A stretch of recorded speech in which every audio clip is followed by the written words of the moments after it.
तो नए वर्ल्ड का एक्सेप्टेंस जो रहता है वो करने में उसे टाइम लगता है। कान का दर्द जब ज्यादा रहता है तो बच्चा पक्का रोएगा। आपने देखा होगा बच्चे रोते हैं तो कान पकड़ पकड़ के रोते हैं। 50% केसेस में वॉमिटिंग को ट्रीट करने की जरूरत ही नहीं होती है। बहुत बार होता क्या है कि जब बच्चे रोते हैं या तो हम पैनिक हो जाते हैं और पैनिक होने के साथ साथ कुछ ऐसे डिसीजन ले लेते हैं जो उसके लिए एडवाइजेबल नहीं है। Parenting has no manual, but every parent has 100 questions. Today we're talking about new age parenting. Joining us, Dr. Sunil Shah, senior homeopath and parenting mentor, Dr. Dolly Hingorani, homeopathy plus holistic wellness expert. Let's break the myths and rethink parenting together. नमस्ते, अनुभूति homeo clinic की official YouTube channel पे आप सबका स्वागत है। आज हम लोग न्यू एज पेरेंट्स के बारे में थोड़ा डिस्कशन करने वाले हैं। जब नए नए पेरेंट्स बनते हैं तो किड्स के बारे में कुछ भी जानकारी नहीं होती है, फर्स्ट टाइम पेरेंट्स होते हैं और आजकल ये देखा गया है कि न्यूक्लियर फैमिलीज हो गई है तो पेरेंट्स के साथ रहते नहीं है लोग। इसकी वजह से ज़्यादा एंग्जाइटी, ज़्यादा क्वेश्चन्स और ज़्यादा कन्फ्यूजन्स होते हैं। तो ऐसे ही कुछ चीज़ें, कुछ बातें हम लोग एड्रेस करने वाले हैं छोटे बच्चों के बारे में, बॉर्न से लेके 3 साल तक या फिर 4, 5, 6 साल तक, जब तक वो स्कूल जाते हैं, अपनी बात कह पाते हैं। ऐसी सब बातें हम डिस्कस करने वाले हैं, जिसके बारे में हम लोग डॉक्टर सुनील शाह सर हमारे साथ हैं। इनका 40 इयर्स का एक्सपीरियंस है, जिनका मैं स्वागत करती हूँ। और आज हम उनसे जानेंगे कि बच्चों में सबसे कॉमन जो प्रॉब्लम है कि बच्चे रोते बहुत हैं और रोने के क्या क्या कारण हो सकते हैं। तो सर उसके बारे में थोड़ा हमें बताइए। यूजुअली क्या होता है कि जब भी न्यूबॉर्न आता है इस वर्ल्ड में, हम या बच्चा बोलते हैं या इन्फेंट बोलते हैं। So from the birth up to the 3 month उसको हम इन्फेंट बोलते हैं। और यूजुअली न्यूबॉर्न के साथ हम 1 साल तक ये सब कम्युनिकेट करते हैं। और बच्चों में जनरली रोना, जो वीपिंग बोलते हैं, वही एक लैंग्वेज है जो वो हमें समझाना चाहते हैं। और उसको बोल सकते हैं कि weeping is the only way to communicate with the care taker और द पेरेंट्स। बहुत बार होता क्या है कि जब बच्चे रोते हैं या तो हम पैनिक हो जाते हैं और पैनिक होने के साथ साथ कुछ ऐसे डिसीजन ले लेते हैं जो उसके लिए एडवाइजेबल नहीं है। सो मैं सबसे पहले, बहुत सारे रीज़न है छोटे बच्चे रोते हैं क्योंकि वो जब इस नए वर्ल्ड में आता है तो नए वर्ल्ड का एक्सेप्टेंस जो रहता है वो करने में उसे टाइम लगता है। और वो टाइम जो लगता है उसकी वजह से जब जब उसे कोई भी प्रॉब्लम है, कोई भी डिफिकल्टी होती है तो ही स्टार्ट क्राइंग। तो सबसे पहला कारण जो बच्चे में रोने का है वो कॉमन है, हंगर। जब भी बच्चे को भूख लगेगी तो पक्का वो रोएगा। लेकिन इसमें क्या है कि वीपिंग में भी 2 तरह के, एक नॉर्मल वीपिंग है, एक एबनॉर्मल है। नॉर्मल वीपिंग का स्पान बहुत छोटा होता है और वो तुरंत चुप भी हो जाता है। अगर उसे भूख लगी, आपने कुछ दे दिया, ब्रेस्ट फीडिंग दे दी या बॉटल फीडिंग दे दिया, द मोमेंट उसको जब हंगर उसकी हो गई कंप्लीट तो वो रोना बंद कर देगा। लेकिन जब बच्चा लंबा रोता है उसको हम बोलते हैं इनकंसोलेबल वीपिंग। बच्चा रोता है तो हम उसको फुचकारते हैं, किसी भी तरह चुप कराना चाहते हैं, घूमने के लिए निकल जाते हैं लेके, या तो फीडिंग देने लगते हैं। लेकिन उसके बावजूद अगर बच्चा चुप नहीं होता है तो ये इंडिकेट्स कि इसको मेडिकल अटेंशन चाहिए। कुछ ऐसी चीज़ है जो नॉर्मल नहीं है। बस ये जो नॉर्मल नहीं है वही चीज़ नॉर्मल पेरेंट्स नहीं समझ पाते हैं बहुत बार, क्योंकि उनका भी एक्सपीरियंस नहीं होता है। और उस टाइम हमारे घर में जो एडल्ट रहते हैं, दादा दादी बोलते हैं, नाना नानी बोलते हैं, या जो बुजुर्ग हैं, वो हमें गाइड करते हैं कि नहीं, ये रोना कुछ नॉर्मल रोना नहीं है। Now you take to your child to the doctor. तो जब हम डॉक्टर के पास बच्चे को लेके जाते हैं तो डॉक्टर हमें एक्सप्लेन करते हैं कि ये बच्चा क्यों रो रहा है। सो ऐसी 5-6 कंडीशन बहुत कॉमन है जिसके लिए बच्चे रोते हैं। सबसे पहला आपने सुना होगा कि बच्चा रात को ही ज़्यादा रोता है, बहुत रोता है रात को। और उसके बाद जब रोता है तो एक बहुत पेटेंट दवा कॉलीमैक्स ड्रॉप जो बोलते हैं गैस कम करती है या पेट का दर्द कम करता है, उसको हम देते हैं। तो फर्स्ट रीज़न जो बच्चा ज़्यादा रोता है वो पेट दर्द की वजह से। अब पेट दर्द छोटे बच्चे को होता क्यों, ये हमें समझना पड़ता है। क्योंकि ठीक है, हम ये नहीं बोल सकते भाई उसको पेट दर्द हो रहा है आप कॉलीमैक्स दे दो। जब डॉक्टर हमें बोलता है कि भाई आप बच्चे को कोई भी ऐसी चीज़ मत खिलाइए जिससे गैस हो, तो 3 महीने का बच्चा, 2 महीने का बच्चा, वो तो कुछ खाता नहीं है, then it goes to the mother. क्योंकि बच्चा जब ब्रेस्ट फीडिंग पे रहता है तो मदर को हम एडवाइस करते हैं आप कोई भी ऐसी चीज़ मत खाइए जिससे गैस पैदा हो। ये तो रही मदर की बात। अगर ये चीज़ नहीं है, मदर हेल्दी है, मदर कुछ भी ऐसी चीज़ नहीं खा रही है जिससे बच्चे को गैस हो, then question comes to on baby कि वो क्या करता है। तो उसका सबसे पहला रीज़न है कि जब छोटे बच्चे रहते हैं तो उनके डाइजेस्टिव सिस्टम फुल्ली डेवलप नहीं होते हैं, जिसमें फर्स्ट चीज़ है गैस्ट्रोएसोफेजियल स्पिंचर बोलते हैं, ये एक तरह का मसल है और it act as a wall जो चीज़ें वापस नहीं भेजते हैं। सेकेंड थिंग, जब बच्चा दूध पीता है फीडिंग के वक्त या तो बॉटल फीडिंग, उसके साथ एयर जाती है पेट में और वो एयर की वजह से पेट में प्रेशर क्रिएट होता है जिसकी वजह से बच्चा रोता है। सो ये एक कॉमन फैक्टर है। अब थर्ड थिंग जिससे बीमारी हम बोलते हैं, तो एक वेरी कॉमन फैक्टर है बच्चे को कान दर्द होना। कान का दर्द जब ज़्यादा रहता है तो बच्चा पक्का रोएगा। आपने देखा होगा बच्चे रोते हैं तो कान पकड़ पकड़ के रोते हैं, दे इंडिकेट के something is wrong with my year. अब होता क्या कि जब बच्चे को हम फीडिंग देते हैं उसके एग्जैक्ट पोजीशन में मालूम नहीं रहते कि फीडिंग कैसे देना चाहिए। बिल्कुल लाइंग फ्लैट पोस्चर में जब आप फीडिंग देते हो तो वो जो मिल्क रहता है वो शक करने के बाद गले के अंदर जब उतरता है उससे पहले वो स्टेचियन ट्यूब जो कान को सप्लाई होते हैं वो स्टेचियन ट्यूब की तरफ से वो दूध जाता है कान में और जिसकी वजह से कान में इन्फ्लेमेशन होता है जिसको हम मेडिकल टर्म में ओटाइटिस मीडिया बोलते हैं। वो मिडल ईयर का इन्फेक्शन होता है। ये बहुत कॉमन है छोटे बच्चों में जिसकी वजह से बच्चे बहुत रोने लगते हैं। सो अब अगर ओटाइटिस मीडिया है तो you have to correct the position, एक चीज़। दूसरी बात, बहुत बार आप देखते होंगे कि सीज़न चेंज हो रही है, बच्चा नया आया इस इन्वायरमेंट में, जब सीज़न चेंज होती है तो उसका एक्सेप्टेंस जल्दी आता नहीं है और वो सीज़न चेंज की वजह से बहुत सारी चीज़ें बच्चों में चेंज आती है और सबसे पहला सर्दी। तो बहुत बार बच्चों में सर्दी के टाइम नाक से पानी नहीं निकलता है। आप किसी को पूछो कि आपको सर्दी हुई है, नाक से कैसा पानी, तो बोला नहीं सर्दी तो है ही नहीं, मुझे नाक से कोई पानी नहीं है, लेकिन फिर भी मुझे लग रहा है कि सर्दी है। छोटे बच्चों में जब ये सर्दी का प्रॉब्लम होता है नाक से डिस्चार्ज नहीं होता, खाली उसका नोज स्टफी हो जाता है। अब स्टफी नोज की वजह से उसको सांस लेने में तकलीफ होती है जिसकी वजह से भी बच्चे रोते हैं रात को। और एक रीज़न है जिसे बच्चों को छोटे में कॉन्स्टिपेशन बहुत रहता है, क्योंकि छोटे बच्चे जब रहते हैं तो उनको हम कोई भी फाइबर्स वगैरह नहीं जाता है पेट में और ऐसे जो फूड जो कि कॉन्स्टिपेशन नहीं करे वो चीज़ हम नहीं दे सकते हैं। ग्रीन लीफी वेजिटेबल्स है जिसकी वजह से कॉन्स्टिपेशन होता है और उसके वजह से बहुत बार क्या होता है, कॉन्स्टिपेशन अगर ज़्यादा लंबा चला, परसिस्ट हुआ, तो वो लैट्रिन की जगह में चीरे बोलते हैं उसको गुजराती में, और हिंदी में बोलते हैं, इंग्लिश में फीशर बोलते हैं। तो फीसर इन एनो उसको बोलते हैं जो बच्चों में डेवलप होता है, जिसकी वजह से जब भी बच्चा स्टूल पास करता है उसको सीवियर पेन होता है और फीसर का पेन यूजुअली स्टूल पास करने के बाद भी 2-3 घंटे तक रहता है, इसीलिए बच्चा लंबा रोता है। एक्चुअली बीइंग ए होम्योपैथ ये सारी चीज़ हम प्रैक्टिस से सीखे हैं, क्योंकि जितने सारे बच्चे आते हैं सब रोते हैं, सबको फीशर नहीं होता है। मैं एक केस शेयर करूंगा। मेरे यहाँ 4 महीने का बच्चा आया था कॉन्स्टेंटली वीपिंग, जिसमें मेरी दवा से उसको रिजल्ट नहीं आ रहा था। तो मैंने उस बच्चे को पीडियाट्रिशियन के पास भेजा और पीडियाट्रिशियन ने 1 मिनट के अंदर उस बच्चे को रोना बंद करवा दिया। Just he put the Xylocaine jelly, वो एनेस्थेटिक जेल है, वो लैट्रिन की जगह में लगा दी, उसका बर्निंग बंद हो गया। और उसने मुझे रिंग की कि इसको फीसर ही था और कुछ भी नहीं है, so you manage the constipation, it will be go. हमारे होम्योपैथी में ऐसे fissure in ano small children we have got a specific medicine. वो दवा मैंने दी, बच्चे को ठीक भी हो गया। From that day I came to know this is one of the reason for crying in a small children. एक और रीजन रहता है बच्चे को, आपने शायद देखा होगा कि आजकल डायपर का बहुत जमाना है। पहले के जमाने में डायपर नहीं पहनाते थे हम लोग। सो जब बच्चे को आप डायपर पहनाते हो तो बहुत बार वो डायपर के चलते रैश होते हैं, तो लैट्रिन की जगह में, यूरिन की जगह में वो डायपर रैश डेवलप होते हैं, जिसकी वजह से बच्चे को कांस्टेंट बर्निंग होती है वहाँ पे।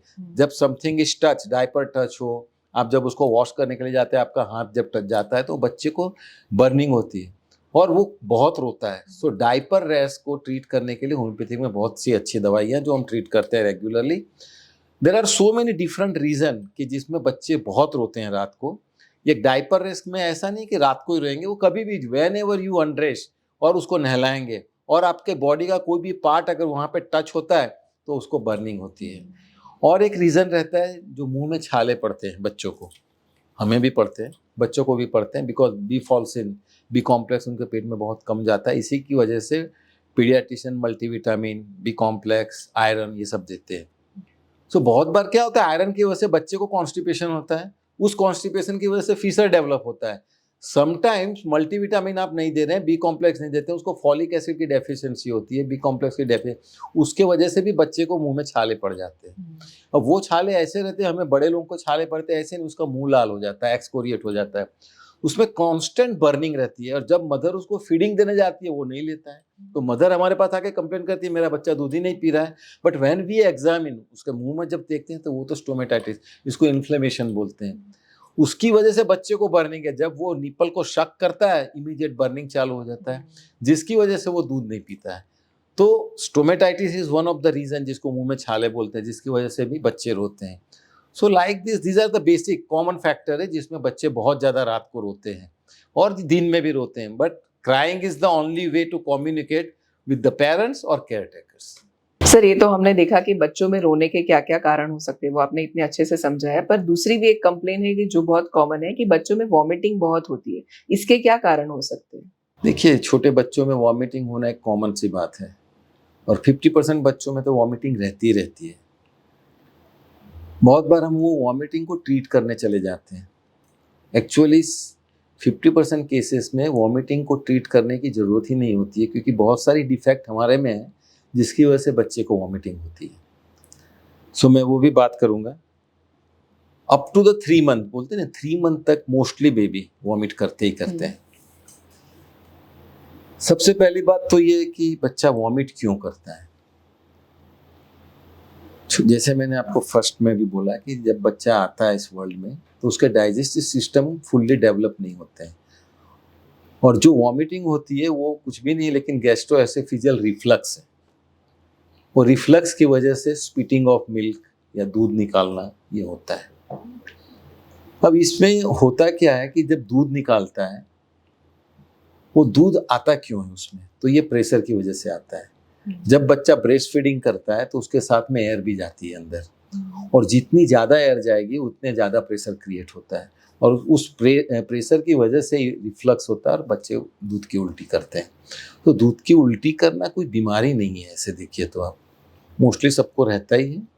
मेन चीज़ है कि उसको आप मैनेज कैसे करते हो। बहुत बार क्या होता है कि हमें कैसे मैनेज करना है वही नहीं मालूम।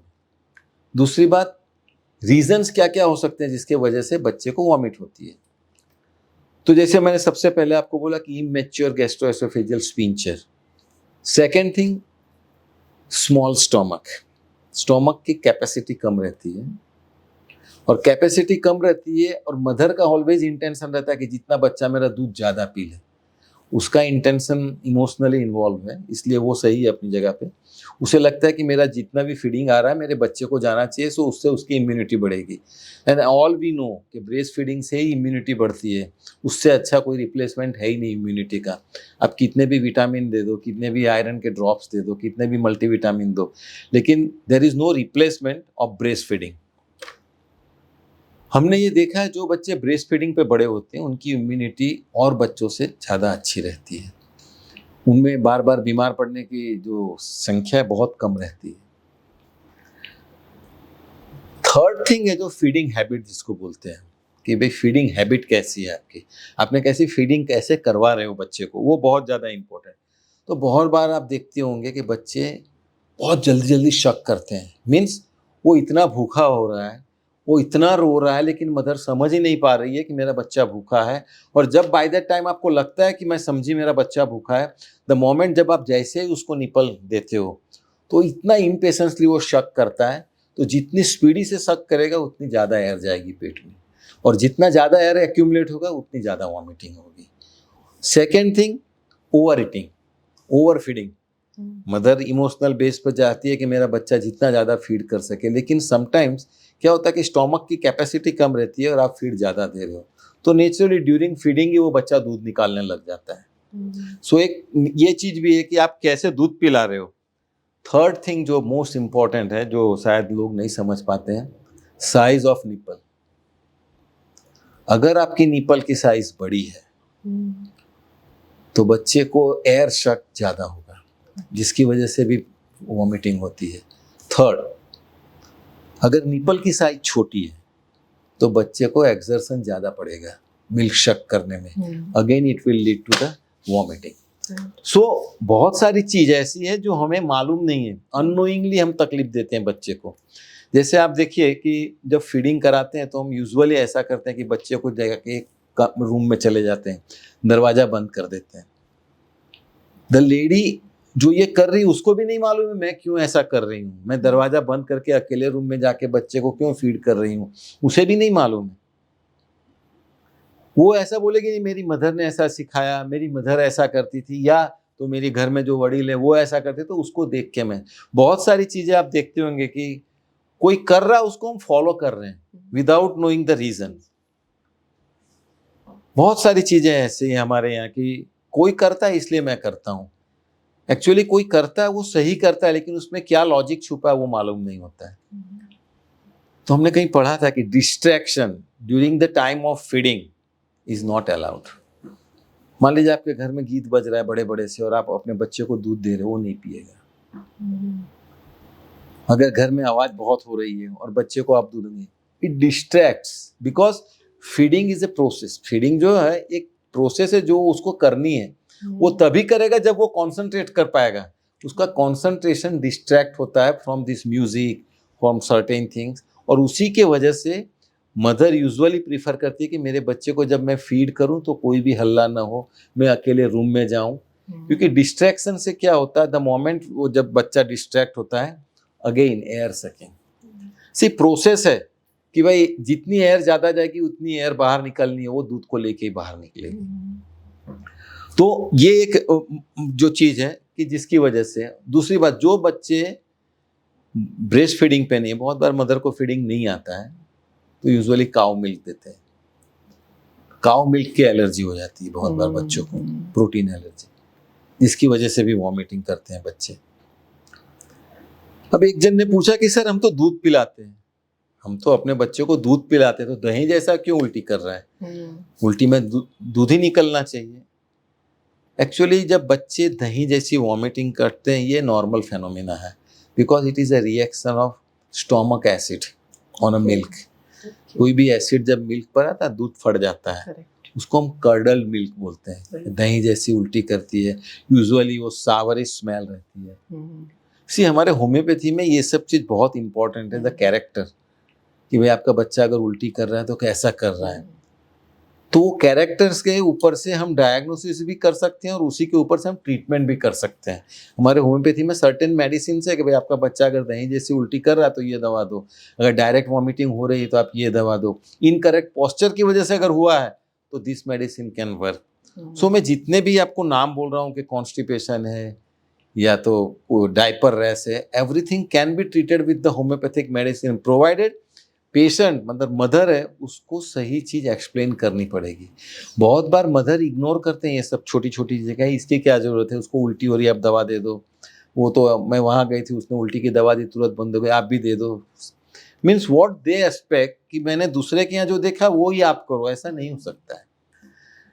तीसरी चीज कि जो मैंने बोला कि स्टोमक का एसिड है वो दूध में मिलके फिर फटे हुए दूध की जैसी उल्टी होती है, जिसको हम कर्डल मिल्क बोलते हैं।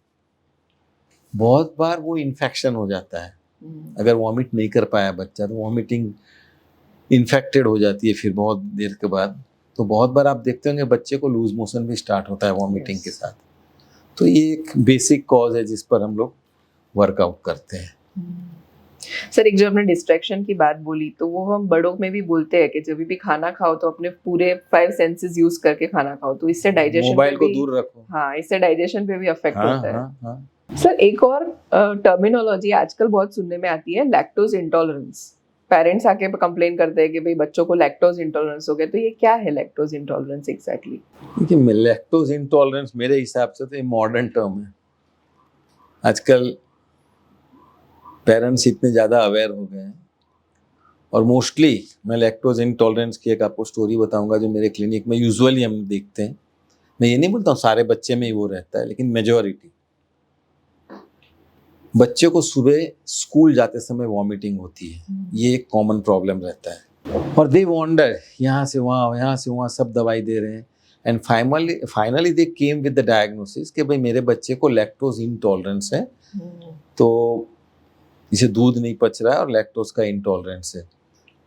तो आप कोई ऐसी दवा दो जिससे इसका इंटॉलरेंस खत्म हो जाए। हम्म, सो एज ए होम्योपैथ जब हम डिटेल में हिस्ट्री लेते हैं, होम्योपैथ ऐसे भी डिटेल में ही पूछते हैं ज़्यादा, क्योंकि दवाइयाँ उनको उनके सिम्टम्स पूछ के ही देनी रहती है। तो मेजोरिटी में, सब बच्चे में तो नहीं बोलूँगा, मेरा जो एक एक्सपीरियंस है, बच्चे 5 साल के, 6 साल के, 4 साल के जब स्कूल जाते हैं हम्म, तो खास करके मदर की हिस्ट्री ऐसी मिलती है कि ये रोज सुबह जाते समय स्कूल उल्टी कर ही देता है। हम्म, तो हम पूछते हैं कि क्या निकालता है, मतलब दूध निकालता है, क्योंकि सुबह जाते समय हम दूध ही देते हैं और दूध पीता है और वो निकाल देता है। तो हमें टेंशन है कि दूध इसके पेट में तो रहता ही नहीं है, तो कैल्शियम नहीं आएगा, उसको बैलेंस डाइट नहीं मिलेगा। तो ये एक एंग्जाइटी कॉमन रहती है सभी पेरेंट्स में।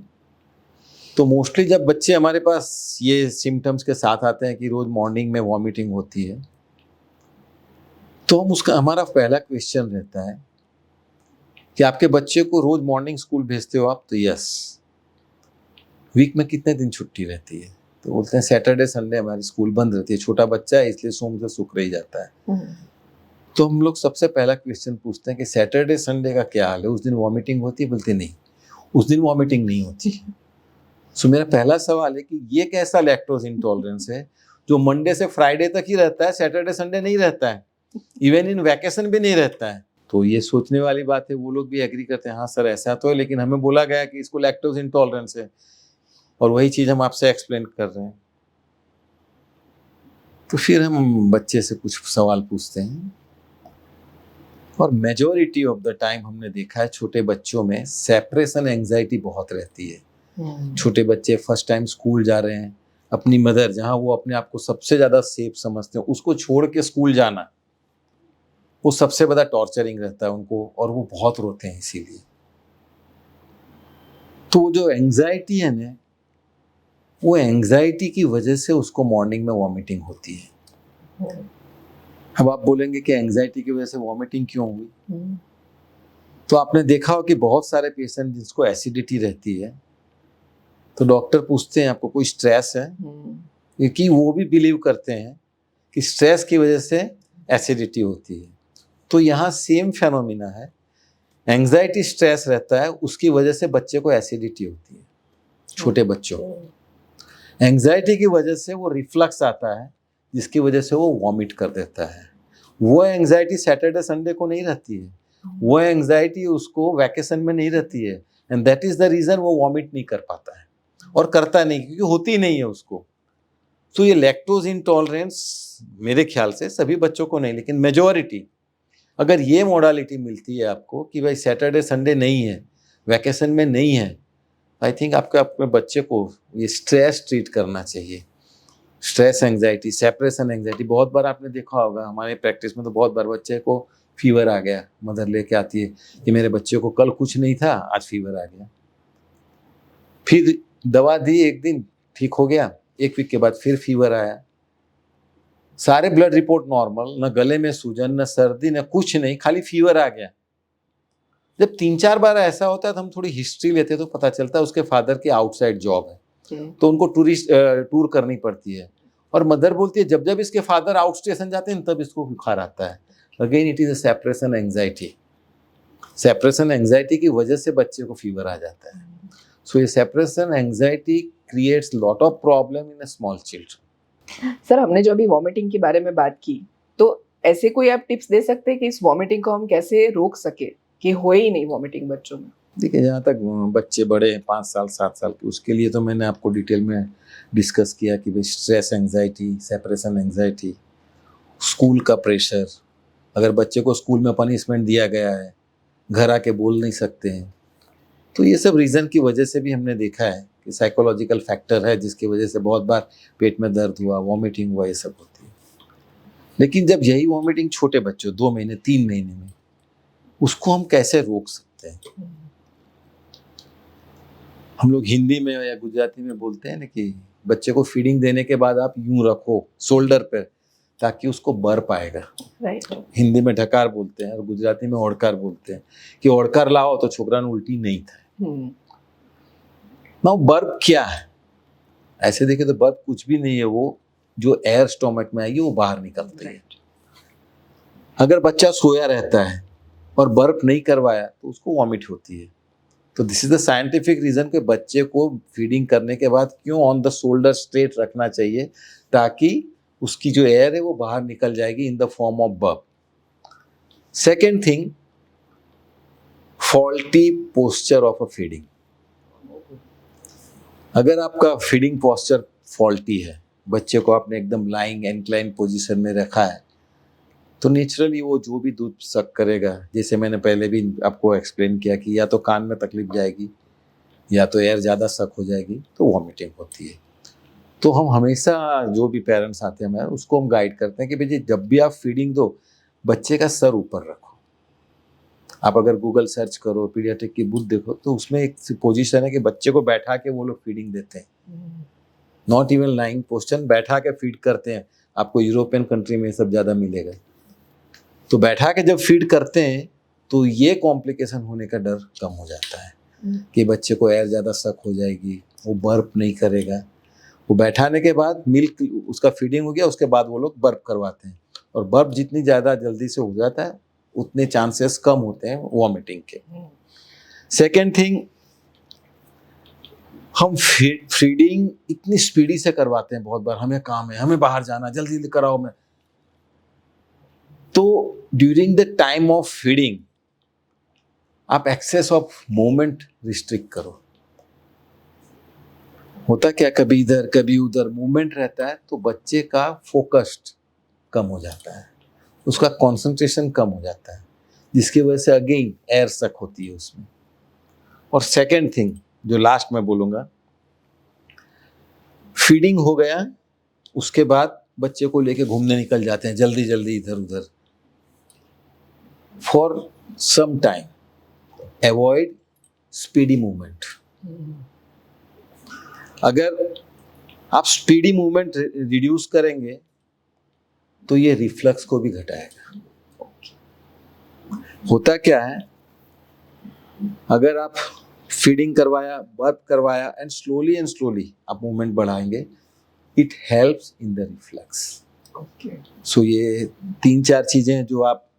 और दूसरी चीज, हम लोग ग्रीडी होते हैं बच्चे को जब फीडिंग करवाते हैं, हमें लगता है एक साथ ही सारे दूध पिला दें, ऐसा नहीं है।